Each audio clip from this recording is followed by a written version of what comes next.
Did not expect this much snow here. Just a little bit of snow, and we had a hoarfrost again last night it seemed, so all the trees are like covered in hoarfrost and then the snow on top of it. So I'll come down, just nip down to the feeding station probably just for a couple of hours, and I've actually set up, so a lot of the work is setting up before you actually get in the hide. That's where the majority of the work is, before you actually take the pictures. And I've moved my feeders, I've put some feeders up where I want them, and then I've also got a couple of perches. So I've got Spade there, and then also this one here, which is a bigger perch. So this is more for blackbirds and possibly jays. So what I've done is set them up at the right distance, so the Spade is close to the hide, because I'm expecting hopefully robin to go on there, and then this bigger perch is further away because birds like jays are much bigger. I just put a few peanuts on this perch just to encourage them a bit, and then what I've done as well is put out a couple of trays. So I've got one tray here kind of below that perch which I'm going to put peanuts in. That's hopefully going to encourage them to go on the perch before they come down, and also I've got a little tray just below in front of the Spade as well, so I'll put some birdseed in there because that's more the food that the robin's going to go for. So the idea is hopefully they're going to go on these perches before the food.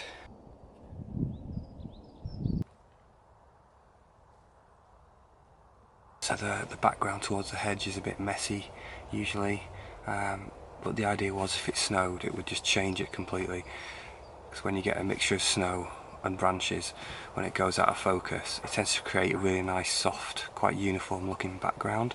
What I've done as well is reduce the food that's out there, so I've taken away 2 of the feeders which are in the hide so the birds can't see them.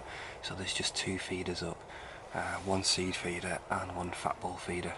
So the idea is there's not as much food out there, so it concentrates them on one area. Oh, pheasant, beautiful. Female pheasant in the snow. The light is just bouncing off the light in the underside. Oh, God, it's gorgeous.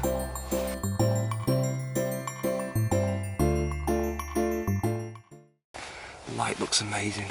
You get so much illumination from the snow, it just bounces all the light back. So it ends up actually lighting the entire bird. I've got a perfect shot on the back of here at the moment. There's just no bird on it. Got the top of the Spade handle in the frame. Lovely out of focus snow, and then a little bit of colour at the top, which I like because I'm a big fan of graduation in colour rather than just one uniform colour. But of course nothing has gone on my Spade handle. Not one bird has perched on there once yet. I don't believe that. Literally 2 seconds after I said that, a dunnock just perched on it and I didn't get it. Robin just came on the mossy perch, got some food and went. Got a few shots of him.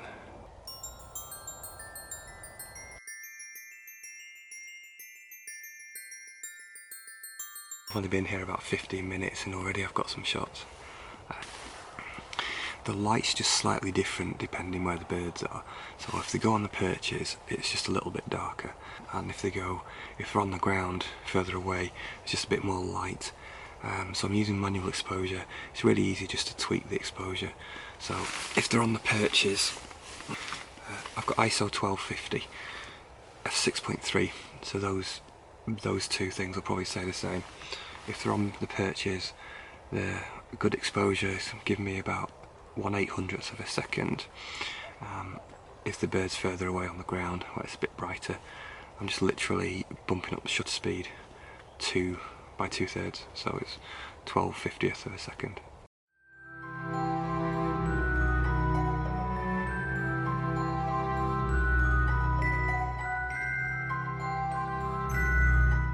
I really try to be as prepared as I can when I come into the hide, so I make sure I've got everything near me or on me, anything extra I might need. So I've got a spare battery which is in my pocket, which is helping to keep it warm because it's so cold out there. And then I've got the tub of bird food in the hide as well.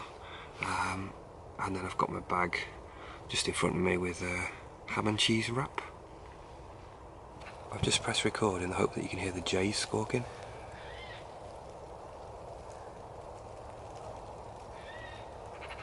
And magpie as well.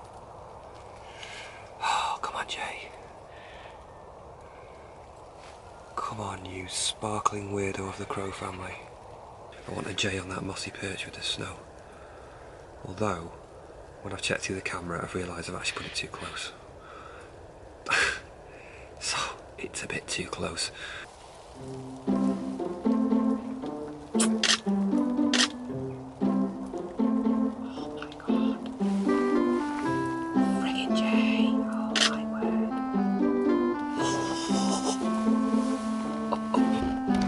Oh my god, that was amazing.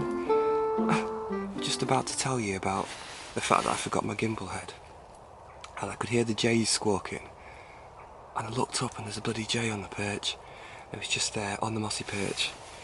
Oh, it started to snow a bit. I got a couple of shots. That was absolutely stunning. Oh, that was good. You might think I'm acting. I'm not this happy. I am, trust me. Oh my lord. That jay was absolutely gorgeous. And I got him in the frame. Just about. I'll show you the jay. Wow. You'll see the snow's flashing. That's the highlights flashing, so it means that it's burnt out. But I don't worry about that too much now.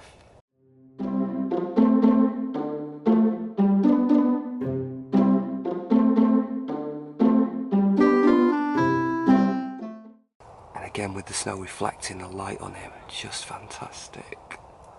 Oh, he grabbed a load of peanuts. He's off. Jays actually have an enlarged esophagus, so they can fit more acorns in their throat. I think that's maybe why their species name is Glandarius, Garrus glandarius, something to do with the gland, throat gland maybe. So yeah, they've got this enlarged throat so they can stuff it full of acorns, and they'll collect acorns and then they'll bury them in the autumn for when it's cold, like now. And that's how a lot of oak trees actually grow. Jays bury them and then they forget somewhere, and they forget the occasional acorn, and grows up into an oak tree. I could literally go home now, and I've been here for less than an hour. I could go home happy. So what I was going to say before I was interrupted by that magnificent jay was that rushing around and trying to do so many things and filming yesterday, doing landscape photography, I forgot to put the gimbal head on the tripod. So I suddenly realised when I was about halfway here that yes, I did have a tripod, but it had a ball head on the top of it.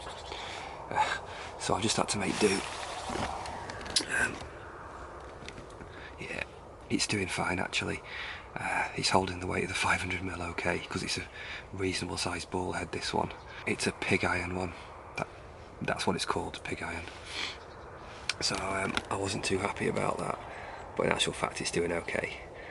Much easier with the gimbal head to recompose and everything, but I mean, it was a difference between getting some shots and not getting some shots, so my general aim in exposure with the snow is to aim for the snow either to be right at the end of the histogram or just to burn out. That's what I aim for now, and it looks fine. This image is a really good example actually. I'm going to show you this one of the pheasant. So this is a really good example of the histogram that I try and get. So you can see that massive spike on the right hand side, which is the snow, and it's just before the end of the histogram. So don't be worried to push your snow right to the end of the histogram. You notice it's still not off the end, but it's very close to the end, so that's a pretty accurate exposure to me. Right, I think I'm going to call it a day.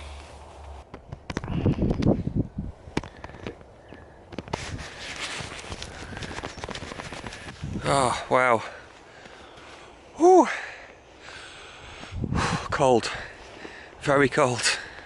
That was a great session in the hide. I think I'd barely been in there 2 hours and got some fantastic shots in that short space of time. Thanks for watching the vlog. I hope you picked up some tips on bird photography, and particularly bird photography in the snow, which we don't get too often here in the UK. If you're not subscribed, please click on subscribe and the bell icon for notifications as well. And I'll see you next time for another nature photography video, somewhere, somehow, with me. And until next time.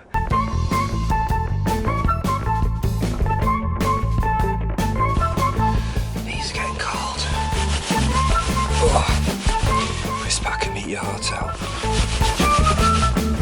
I've actually got a poncho for situations like this, so I thought I'd have it as an outer layer, just throw it over the top of me, and feel a bit Mexican. But I didn't remember that, because I never do. It's my girlfriend's poncho as well. Why have I chosen the noisiest food possible?